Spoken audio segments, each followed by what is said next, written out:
Hello, welcome to Intellify. What are the steps of psychological inquiry? Psychological inquiry refers to questioning and researching to know the causal factors or the determinants of a specific behavior. Psychologists are primarily interested in knowing the factors that make specific behaviors occur. To understand these factors, a psychological inquiry is used. However, the process of psychological inquiry is a simple task. It involves an elaborate procedure with logical analysis and a critical thinking approach. Today, we'll be discussing the steps involved in conducting a psychological inquiry. Firstly, science means to study a topic in an objective, systematic, and testable manner. Let's get to understanding and defining some of the terms here.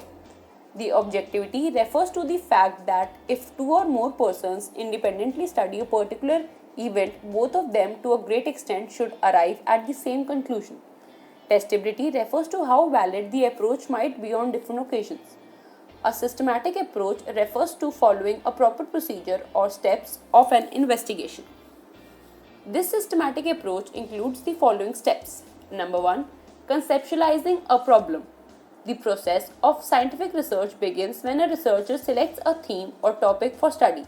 Then, he/she narrows down the concept to specific research questions or problems for the study. This is done on the basis of a review of past research, observation, and personal experiences. After the identification of the problem, the researcher proceeds by developing a tentative answer to the problem, which is called a hypothesis. Number 2. Collecting data. The second step in scientific research is to collect data. It requires making decisions about the following four aspects: participants in the study, methods of data collection, tools to be used in research, and procedure for data collection. Depending upon the nature of the study, the researcher has to decide who would be the participants in the study. Usually, participants in a study are paid a small amount for their involvement. Number 3.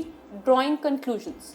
The next step is to analyze the data collected through the use of statistical procedures to understand what the data mean.